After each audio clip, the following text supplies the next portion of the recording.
Bam Erickson here with AfterBuzz TV for Ballers Season 3 entitled Elidee. We got a lot to talk about. You ready? I'm ready. All right, let's go. You're tuning into the destination for TV superfan discussion, AfterBuzz TV. And now, let the buzz begin. Safe talk, here we go, talking that safe talk. Major key alert. Oh, we good. What up? Bam Erickson here with AfterBuzz TV for Ballers Season 2, Episode 3. You can follow me on all social media at Bam Erickson, and I would like to introduce the panel. I am Jill Monroe. You can find me on Twitter, Snapchat, Instagram, all the good ones, at Stiletto Jill. And hey guys, we're here, Ballers. Episode 3, you can catch me at Suzabab on Twitter and Instagram. And I would like to introduce our very special guest. It's London Brown, who plays Fat Reggie. Welcome. Hey, thanks for having me again. So great to have you back and good to see you. It's been a minute since I've seen you. Yeah, man. So let's just get right into it because you know I have a lot to say about Fat Reg in this episode. So Spence gets a call, 5:04 in the morning. Yeah. He's in his real good. That's when you in your real good sleep. You know what I'm saying? That's like when it kicks in. Where the phone probably has to ring a couple of times before you actually know that the phone was ringing. Mm-hmm. So he wakes up. Hello. It's Reg. We got a situation. There's always a situation. Well, what's going on? Vern is hurt. Right. They go to the hospital, and so now let's have the discussion. So I have several questions. Let's just start with I wonder how long Reggie waited to make that call. You know, peas on the leg and what have you. Reggie is always going through some little turns in his thought process. I just want to know, what kind of gets you in the mind frame to be a professional friend, especially one that is going toe-to-toe with The Rock in scenes? You remember, not him, but Reggie. Well, yeah. Right, so... Not you, London. I think that people have to remember that with a guy like Reggie, like they are friends, right? You know, it's not just some guy he met. So there's a loyalty that is there, as we saw like in season 1 where he fought toe-to-toe with Spencer to get the money, and he got the money. And so with something like this, he's a little trifling, but he does care. I mean, he brought the peas because he know he messed up. And I would imagine that Reggie, that the leg, if Vernon wouldn't have been in pain, the call would have never even happened. Okay, but go ahead. I have one quick question. Does Vernon know that it was you that shot him? Or do we still think that... Okay. No. That's my question. He might. No. He might deep inside. Well, this is my concern, being that it was the next day, so it was probably 7, 8 o'clock, maybe 6:15, because it wasn't quite dark. Right. Mm-hmm. So you guys went almost 12 hours before calling. So I'm going to assume that that Fat Reg probably took him to the house, propped his leg up, like you said, put the peas on the leg, and Vernon probably had to scream like I'm about to die before it got to the point of them calling Spence. It's surprising though, because why? Well, Vernon's just so sweet. He wants to always do the right thing. Why wouldn't he call right away and say that I'm hurt? Because that's a major thing. Yeah. I mean, okay, so I have a random question. Maybe you guys could. Why Fat Reggie? What's I fat? agree. What's All right, fat? so Can we back up? This the breakdown, which is when the creators were developing the show. Initially, I think that the character was intended to be a heavyset guy. And so when I went into the audition, and sometimes when we audition, like, the writers don't even know what they want. They look for us as actors to bring something to these roles. And so I think they just liked my rendition of it and said, okay, we're going to go, you know. But that's what makes this team in HBO really special, is that they're not so locked in on this is what it needs to be. Like, what is going to make the project sweet or better, you know what I mean? So they go with that. So I think that's all it was, you know. So, and then if I'm supposed to have it, and God said, okay, I'm gonna give it to him. I know what it says on paper. Listen, I want London in there, and that's what I think happened. And I think God worked it out, and they liked what I did with it. Mm-hmm. So, but there are some things that I'm bringing to help give some kind of underline to why Fat Reggie is, like, you know, it's just in every season, Reggie's eating.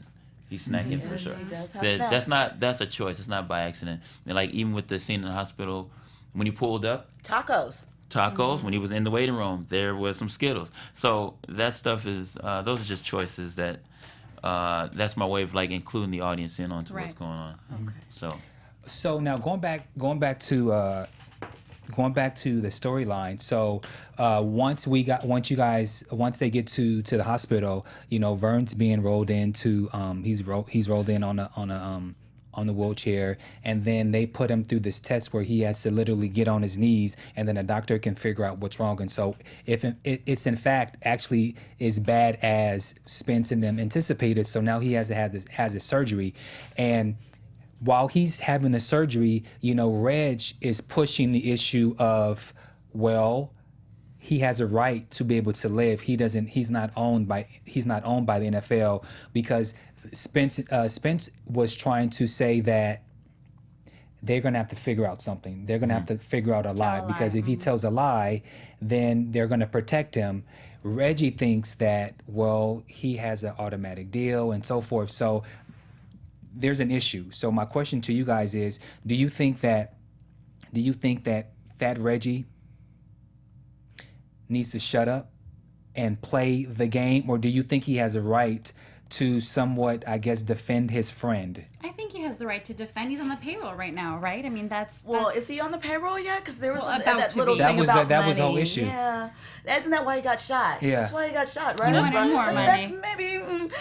I think that he has. I'm sorry. No, Suzette. go I ahead. think he has a right to defend his friend, and I actually think that Spencer agreed with him that they should keep it close, because part of his contract is guaranteed, but as we know with the NFL, not the entire contract, so only a portion of that amount. So I think that whatever you can do to kind of keep the family in place at that moment was necessary. I think Reggie has bright spots.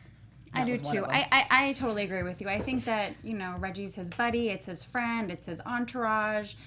He wants to say, we want to have fun. I want to speak for Vernon, because we know Vernon's so sweet and he doesn't want to say anything. But we're going to talk about it later, but I'm upset with Spencer for deciding that it was just up to him to say, go ahead and call the owner. And I think that You have to call the owner, because if he doesn't show up to practice in 3 days, they're going to say, where is he at? No, I'm saying later on, later when Vernon's like, I want to tell the truth, and then Spencer says, okay, you can. Like, it wasn't just his decision. He's not the only one. There's Joe, there's Jason.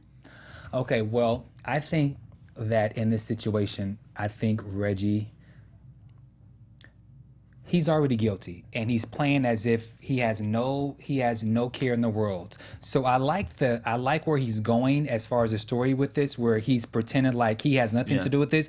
But at the same time, if I had somewhat of a guilty conscience, I would then side with them, because my money is at stake, especially when they said, when Reggie said, made the comment about, well, he has guaranteed money, and they were like, well, no, it's not guaranteed money, because it was a non-football related issue. At that point, being that I'm trying to get $3,000 a month and I still haven't asked for medical a week, I would have totally sided with that, because your money's not guaranteed. So I just felt like Reggie was still kind of being selfish, as he always does, not realizing that you actually need to play on their favor so you can get your potential $3,000 a week.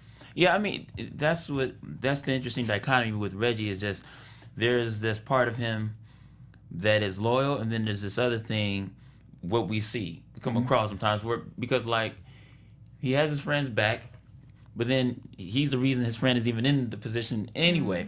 So I mean, it's the thing where I think with Reggie, where he does have some good ideas, but how he's going about the ideas is where it gets a little muddy. Just with the idea of just him really feeling like the fact that Spencer agrees with him. Reggie has some wits in this, and like I said, it just gets a little clouded because of how he's going about doing it. Because it's almost like a backhanded compliment, which is, you know what I mean. So it's that thing where he has a good idea, but he's the cause of the issue. So they're back to back. With Reggie's ideas are back to back of good and evil. I thought before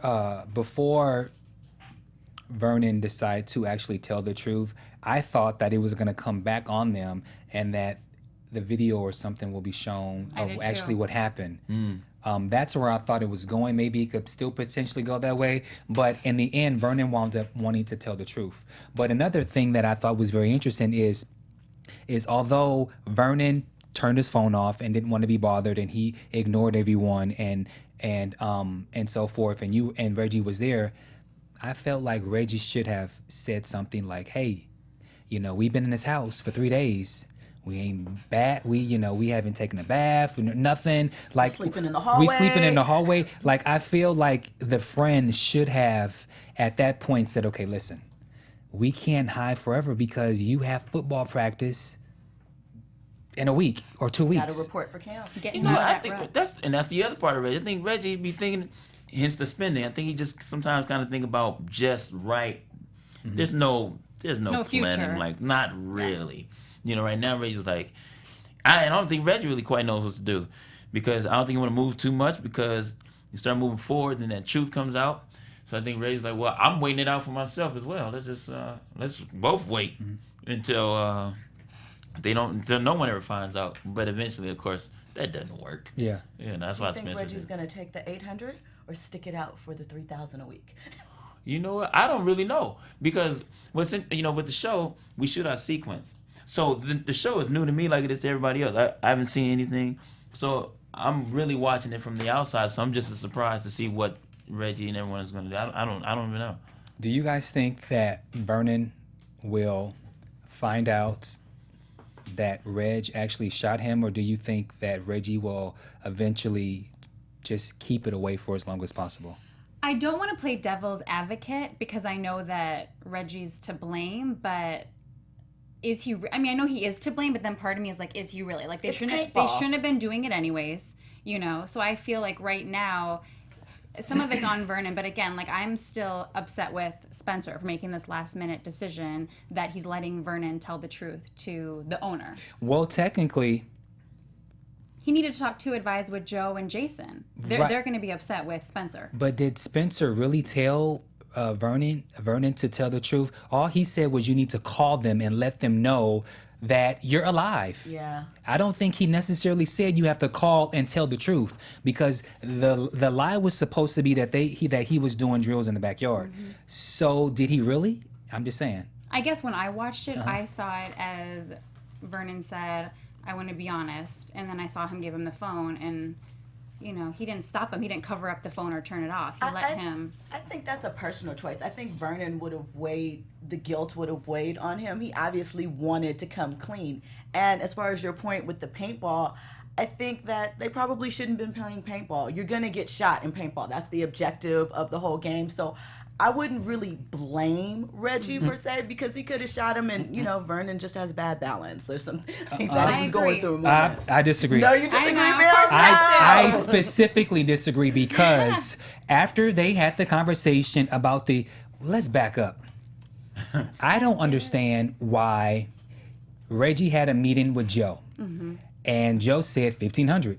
He said okay. So then I don't understand. Then why was there the discussion between Vernon and Reg when there was already somewhat a deal already in the made? works. The Yeah. deal was already made. So I felt like You can't have somebody go between your homie, though. You just said they are lifelong friends, or very, very long. So they want to have Well- that conversation with each other. They just wanted advising, like, what kind of area should I play in, right? Yeah, but I you wanted think to I double think it when he up. was on the ground, I think he said 3,000. yeah, you said you changed it. So 15 was, that's just Reggie wanted more. 15 was like, well, that's cool, and that's what Reggie would say to Joe. Yeah, that's cool. But then he wanted to up the ante, and then again, Vernon was just like 15. I'm gonna go down 8. So we both were just, But that's why you need sometimes someone like a Joe to just kind of, outside and bring it in, because there will be tension between friends like that, especially over money. Something that we were discussing last week is all of that discussion, and the week before that, the whole issue with not having life insurance and getting your teeth cleaned, and some of those issues were brought up in the episode before that. But then when you had the conversation with Joe, it was like all you were asking for is money, so you're going to get $3,000, but you're not going to ask for health benefits? That's again, we're talking about Reggie, a guy who was not thinking about the future. He's driving, I think, $40,000 Benz. He mentioned. Mm-hmm. Yeah, Reggie's just right. What can I do right now? Yeah. And then, but that's the growing process of Reggie. You know, even from first season, where he was just a little reckless. Well, even with this season, I can't go into it too much, but I think we'll see Reggie try to be a little more responsible or own up to some of the things that he does so loosely. And then the last thing before we move on to another topic. So now that I forget the guy's name, but I remember him from Grease 2, the owner that Vernon called. Christopher That was Kaneki, McDonald's. right? Yeah. No, he wasn't Kaneki. But I remember him in Grease 2. Yeah, he was in But so when Vernon tells him what really happened, he just hangs up and says, "Goodbye, Vernon." So, yeah, I'm not gonna ask you, what's your thoughts on that? It's a problem because, as Joe pointed out, his contract could be voided, and then not even $18 million guaranteed. We're talking nothing, and you have to sit out a season. And we know Achilles injuries are really rough; they're hard to come back from. So that could be game over. Yeah, if he just hung up on him, I don't think that It's a he's going to problem. play for them. He's like, oh, okay, that's what you're going to do. You're going to play paintball, then we're done. Easy. Get their money back. If this was a drama, I would say he's done. But because he has Spence, he has Jason, he has Joe, they're going to do something to fix this. He's out for the season, though. I don't think he's out for the season, though. That's gonna be crazy if they. I think Yeah. that he is, but I still am putting money on that this decision is now going to tear Joe and Spencer apart. My Because final. Spencer seemed a little. I mean, not Spencer. Joe seemed a little like over Spencer in Yeah. this episode. Yeah. All throughout. Well, you know, and I wish I had the answer to that. I really don't know what happens with Vernon because I can't remember. Okay. Because we shoot out of order. We shoot the scene. We're done, and we move it. And Well, I have some more that I'll use for predictions, but now let's go further into tonight's episodes. So with Spence and Vern, there's a lot of stuff going on with a lot of their clients. One in particular by the name of Spice is bored and he wants to invest some of his money. He has $4 million that he wants to invest into a hotel. Joe wants to support him, but then Spence is like, no, it's a dumb idea. What's your thoughts on this storyline? I think it's a really one true to life storyline that happens all the time. You're always getting investors, hey, come invest in this and jump in. And I think when you retire, your days are so structured as a football player. You go to practice, you have Tuesdays off, you play on Sundays or Mondays, routine starts all over again, that when you have so much free time on your hands, you look for anything to fill it up. And you have to think this is something that he's probably, been playing football since, Pee-wee all the way up through that. That retirement and that post-career letdown is a real thing. So sometimes you might want to wild out. I don't think necessarily a boutique hotel might not be a bad idea, but all on your own and his location, probably not the greatest. Yeah. I didn't have a problem with the location minus what they saw, but I totally, with it being Miami, I totally see like the beachfront, like I can totally envision, that. My only thing with, did you have something? Oh no, I was just saying, yeah, real estate is so hot and Miami is so hot. Like, I'm personally on the side. I'm a server too, so I know like the service charges and the industry there is like booming. So, I feel confused. It's confusing that Spencer let Vernon make the call and just be truthful, but then Spencer doesn't want this. Is it Spice? Yeah, I think. Well, there's a difference. I think with Spice, he's retired. There's no way for him to regenerate more Right. money. Yeah. If that $4 million goes away, it goes belly up. He might. We don't know what his. Will Spencer said his financial Hotels are situation hot. wasn't that tight. I don't know. It's a risk, especially with no investors. With Vernon, he's playing now. He's active now, and it seems like this is his first big deal. So if something goes wrong this early in his career, it's a little different. And also, there's a rule of thumb: when you're rich, you never spend or invest your own money. True. You're rich, and what you have is enough to get you the investments, because if in fact something goes wrong or whatever, but you never want to spend $4 million of your own. You want to get people to invest in it, and you maybe do 10% or Right. maybe like 500,000 or a million, but 4 million, I agree, is too much. But what I thought would have been a better solution is, rather than tell him so that he's not butthurt, why don't he get advice from someone who knows business about land, and then the professional tell him that it's a shitty piece of land. But I think the reason why they have him, the big thing with Spencer and part of his whole appeal is that he's an ex-player that lost all his money. So it might be more impactful in some ways coming from someone who's played the game, knows what you're going through, knows that you've been sitting out there. And that's sort of why they brought him in anyway, to be that sort of bridge and filler, because they know. Maybe. Yeah. Yeah. But overall, I thought the conclusion was basically that he convinced him not to do it, to wait. They said that they're going to find some place later. Yeah. Maybe. Yeah. I mean, but then that's what makes Spencer smart too, which is I think maybe should have brought someone else in so that Spencer wouldn't look like such the bad guy and saying no. But it's just interesting to see how Joe and Spencer are kind of, business partners, but there's some conflict with how they're going about moving forward with their clients and stuff like that. So these storylines are really, really just fun to watch, because when you think you got them, you think you understand what everybody's doing, there's still these surprises of because these guys were like, this was a team. Now we're like, yo, Spencer's on his thing and Joe is really adamant about his thing. So I enjoy watching different conflicts between the characters as the stories develop. I agree, and I like the fact that Andre, played by Andy Garcia, is such a huge threat, and we've only seen the man once. I know. One episode. I feel like obviously that's gonna play into later on in the season, but I feel like this is a season where Spence and Joe's business relationship is gonna split, because you see a lot of conflict, and then they're going to actually split? I do too. Yeah, I think they're gonna fall out. I don't know to the point of completely leaving each other, but I feel like they're slowly building up. This is not. Joe was pissed with him last week about something. Yeah.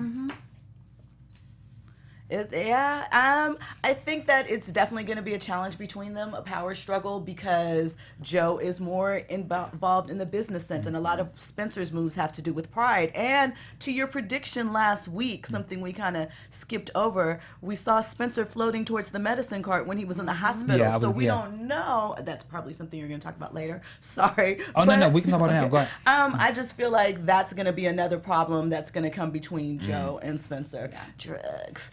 Joe and Spencer seem to be disconnected right now. I think Joe is more worried about the business, and I think Spencer's more worried about Andre.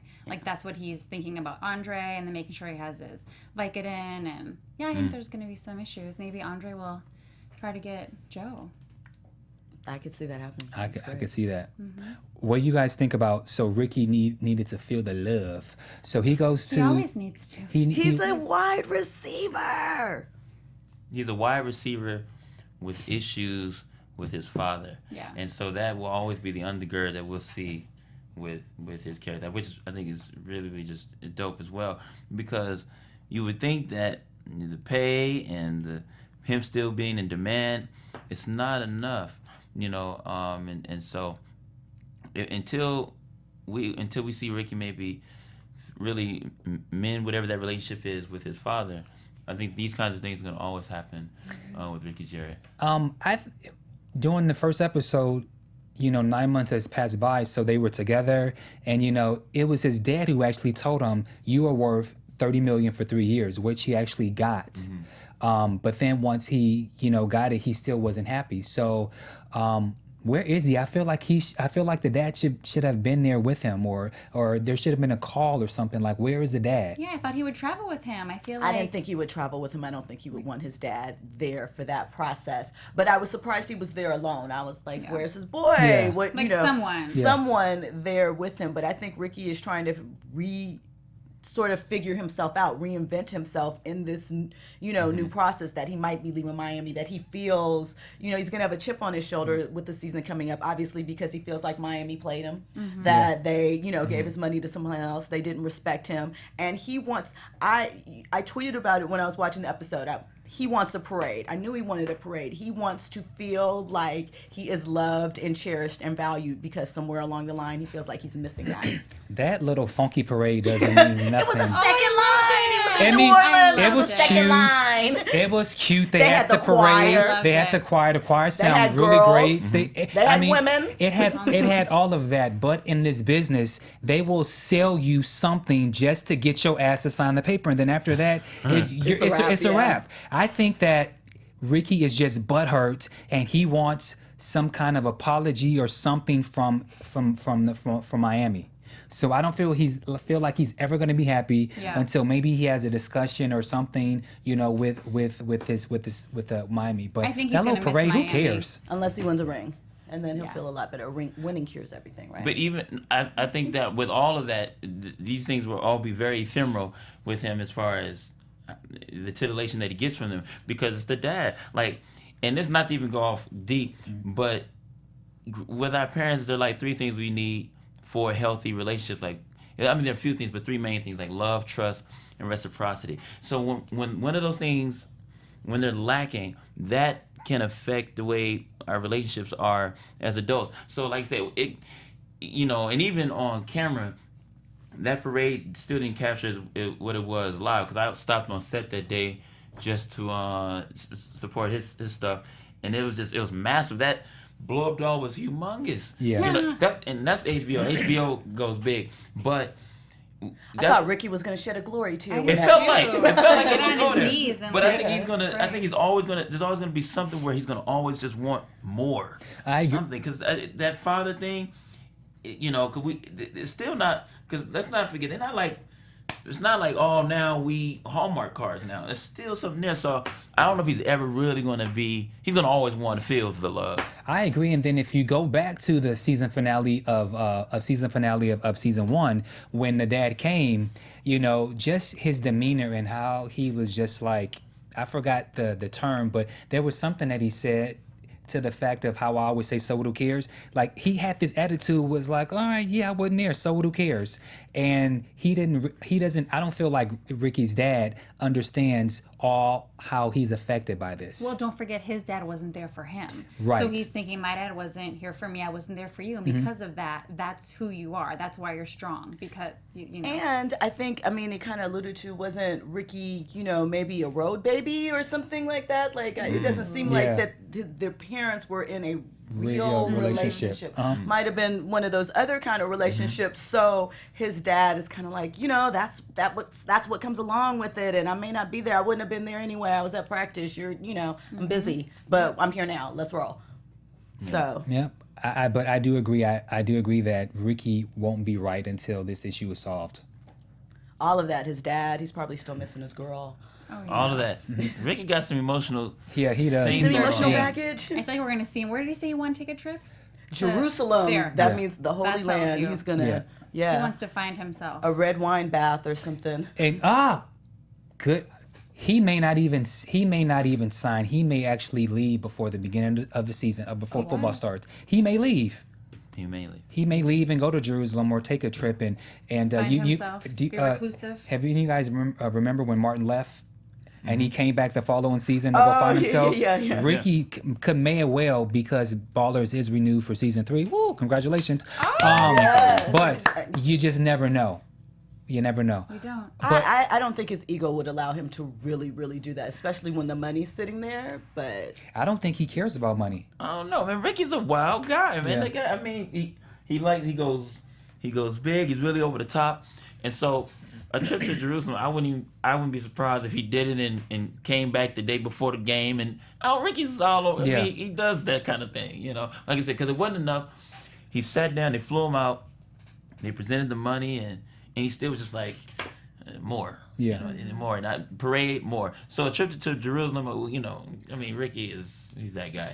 so I have a question. You don't think, though, being that he would be a big free agent signing in the off season, you don't think that him asking that the head coach maybe be there or the quarterback, the essential part of the teams, I don't feel like that was being a little diva-esque. I feel that sort of does lend itself to his importance with the team and where they see him in the long run. Absolutely, and I do think that they should have been there, which is why I don't think they give a shit about him, because they put that little funky parade together at the last minute, and they should have had that parade in the very beginning again. And if he is True. all who he said When he he got is, off the plane. like let's go basketball. I'm sure before Kevin Durant signed with the Golden State Warriors, I'm sure that there was a discussion, a meeting with the key players. There had to have been.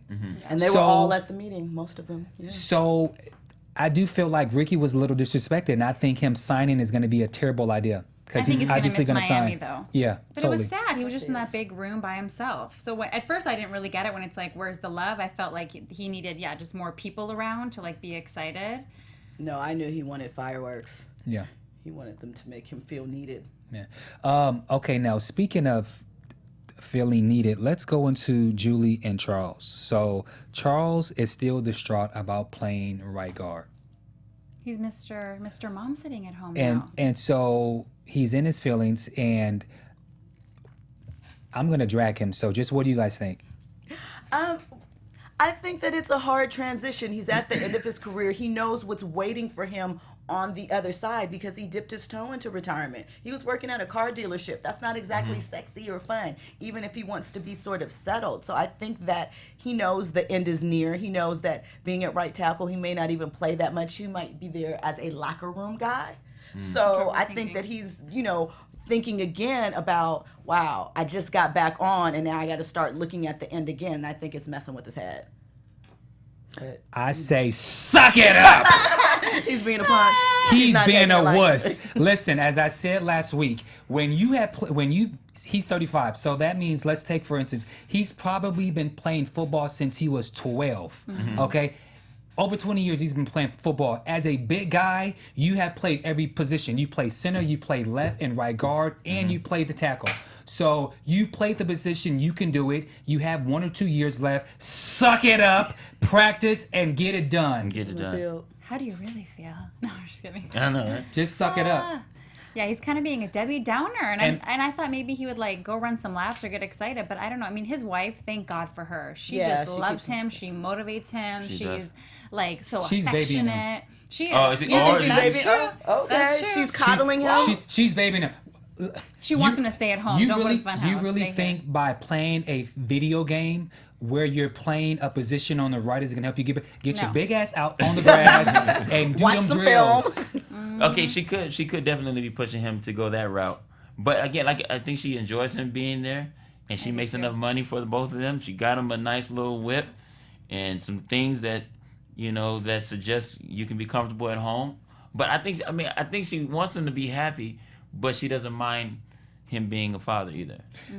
I agree, but that also may come back to bite her in the ass, because if he doesn't sign a contract and he doesn't play because he's in his feelings of him playing on the right side, then when she gets home from working 12 hours And he's on the couch. and he's on the Playing video couch playing games. video games and little Junior is crying, she'll get tired. Maybe real it quick. just hasn't hit her reality yet that he's not going to go back to playing. Like she's thinking, oh, this is fine. We're going to get a phone call. Like maybe it just hasn't hit her yet. So she just wants him to enjoy your daughter, play some games, until like shit gets serious. Julie, wake up. Come on, already somebody. serious. It's already serious. But so now that we've recapped the show, I want to talk about you because, wow, what a year this has been for you. So season 2 is successful. It's been picked up now for season 3, which I'm assuming you will be back for season 3. This must be one hell of a ride that you're on. It's been up and down. It's been the career-wise, it's been great. Personally, it's been a rough year. My brother was killed last fall, and so that was right before we started filming the second season. So, and then my grandmother passed a few months ago. So, Wow, sorry. personally, it's been what it is. But career-wise, yeah, I mean that's the yin and yang of. That's the balance of life, So that's why sometimes when things are going too well, I'm a little uncomfortable when things are going too well, because, I just know the cycle of how things work. So that's the balance. Like last year, I was telling a couple, I've done a few interviews, and I tell them like last year was like the best year career-wise, and then also the worst year personally. So this is what comes with this, but I mean I accept it and I'm excited, and that's why I have to make sure that I'm doing things that are very, very progressive, and nothing is for nothing. Things have to. I'm very, very methodical in that. I don't have any time to waste. So when these kind of opportunities come, like the email, like, yo, for season 3, I'm like, cool. Let me continue to. Every step is important. That's what I realized. There's no time to waste. Gallivanting and just doing stuff. Cool. Season 3 is coming up. No need to relax. Let's continue to be in classes. Let's continue to do comedy and whatever it is, so that I can continue to do this. Because sometimes things happen and people they let up off the gas. They say, well, the car is moving. No, we got to keep the foot on the gas pedal so we can continue to pick up momentum. Was the so once those tragedy things happened with you as you were going into season 2, how was it having to really get back to work when you were obviously mourning? Well, there are a couple scenes I think I spoke with ESPN or something about, but shout out to them. But yeah, there were a couple scenes where, like in episode 2, that was an emotional day. But fortunately, that day I had to wear a mask, so just in between the takes, I could go through whatever I was going through with the mask, and then it was a very active scene, so it wasn't a lot of still close-up shots. It worked out that particular day. That was the last day of the whole season. But that's our job as an actor is to mentally be able to do that kind of thing, and that's what I'm paid there to do, which is to be very, very present, moment to moment, and use that for that scene or whatever that was. Whether that was the frustration of me taking the shot at Vernon, and so it was rough, but I do enjoy what I do. So that kind of is the balance as well. Because if I had to go through that and then go paint a roof, then somebody's roof wouldn't have been done. But I like what I do, so that helps. So I have a question. I was reading that in the first season, Reggie was just supposed to be like a guest starring role, and because you killed it, obviously they made you a regular. And so you're going toe to toe with Dwayne Johnson, some established actors, and you're sort of just starting out. How does that make you feel, and how do you sort of prepare for that? Do you prepare for it any differently? Do you take things from them as far as your craft? Well, my foundation is from theater, so I'm new to the world as far as acting, but I've been doing theater, in high school, and I was touring and stuff like that. And so for me, the transition is that's why sometimes aspiring actors say, well, what do I recommend as far as them getting on? But I always say, go jump into theater, because the work ethic and the presence and some of those fundamental things that you get from theater I think they can translate well on screen. And so with Dwayne, yeah, he is a force, but that's why I couldn't go up there and be tiptoeing around, because I knew I had an opportunity and I wasn't going to waste it, going up there and not feeling, being basically unprepared. So with that, just try to be very off book. Get the lines. People think the lines are the hardest. Lines, you haven't even begun acting, but lines is.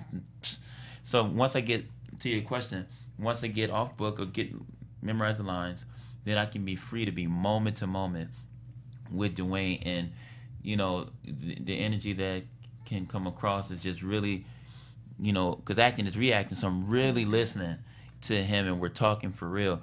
And so, but I can only do that once the lines. Or no, they can't be anything to think about.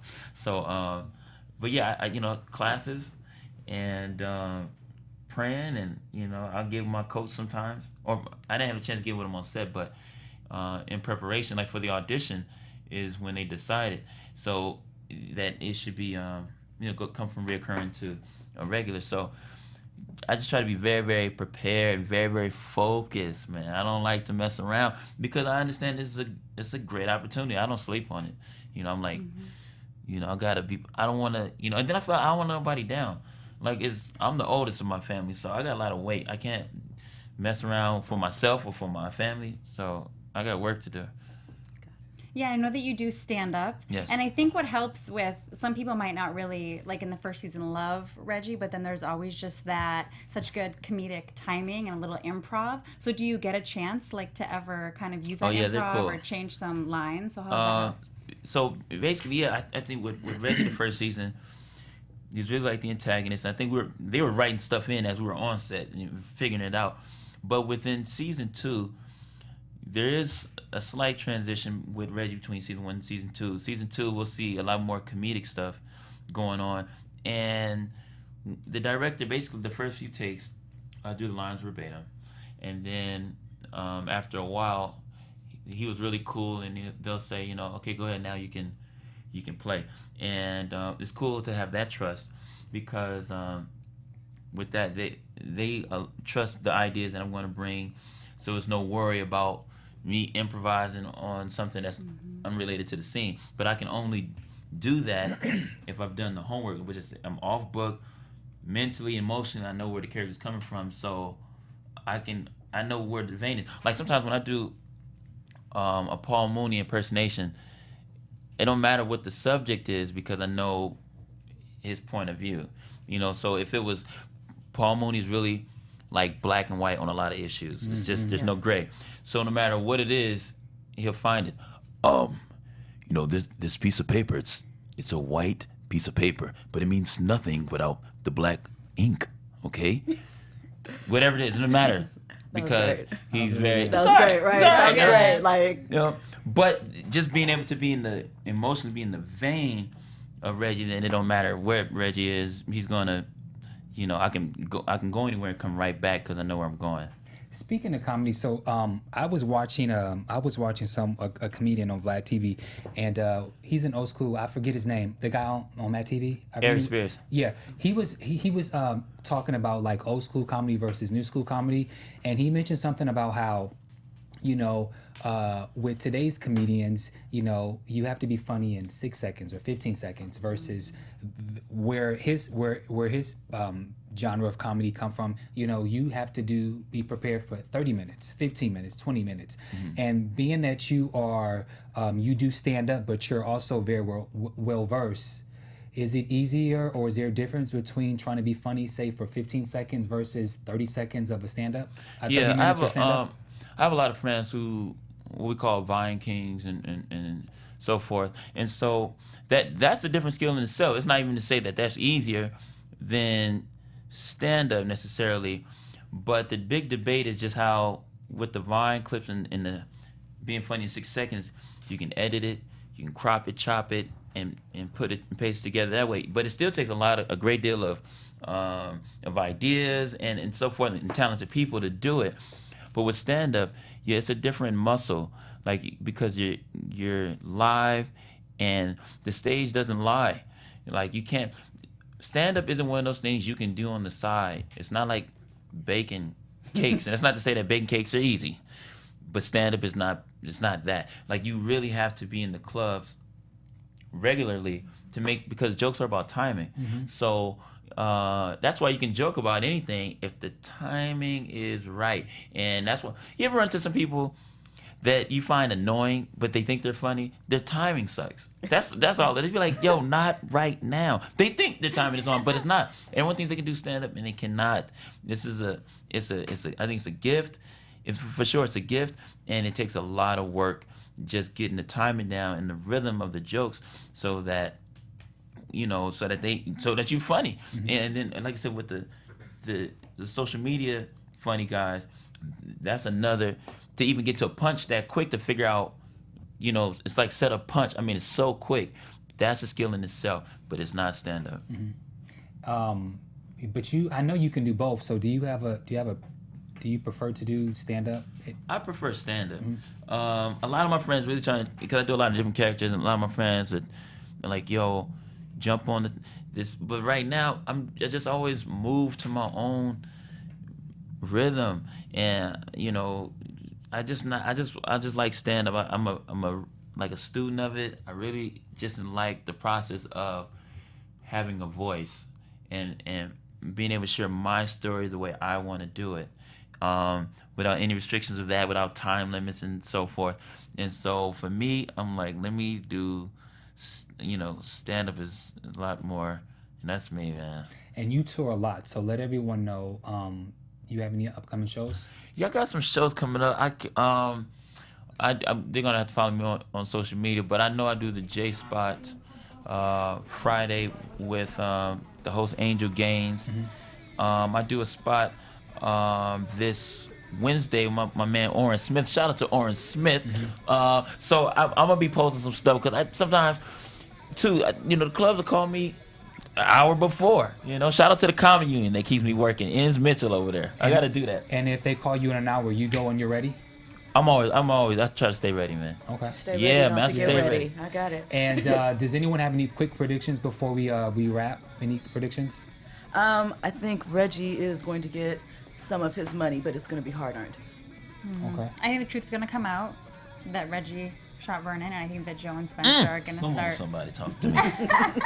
And I think Joe and Spencer are going to slowly keep pushing away. I have to process it, so I'll either You'll let us know. I'll let you know on Twitter, and we're also interviewing Donovan Carter tomorrow, so I'll probably have it together by then. But man, thank you for stopping by, chatting with us. Let everyone know where you can be found on social media. I can be found at Real London Brown. That's at Real London Brown. Also, I must say that I did not get here on my own. God is putting some great people behind me: Byron Nora, Mark Swindon, my family, and so forth. Thank you all, and to the clubs that allow me to work. I appreciate it. And everyone watching, pushing us into season 3. And go ahead. Oh, you can find me on Twitter and Instagram at Suzette Bab. You can find me at Stiletto Jill, Twitter, Instagram, Snapchat. Hit me up. And you can find me on our social media at Bam Erickson. Special thanks to my man London Brown for stopping by here. Thank you. AfterBuzz TV for Baller Season 2. We'll see you guys very soon. Don't forget to check out our interview live tomorrow with Donovan W. Carter, who plays Vernon. Thank you guys so much. See you later. From executive producers Maria Menounos, Kevin Undergaro, Phil Svitek, and the entire AfterBuzz TV staff, we would like to thank you for listening to the AfterBuzz TV network. To watch or listen to other after shows and post comments or questions, be sure to visit AfterBuzzTV.com. I'm Sir Richard Wentworth, and this has been a presentation of AfterBuzz TV. Buzz you later. The views expressed herein are those of the hosts only and do not necessarily reflect the views of AfterBuzz TV or its owners or principals.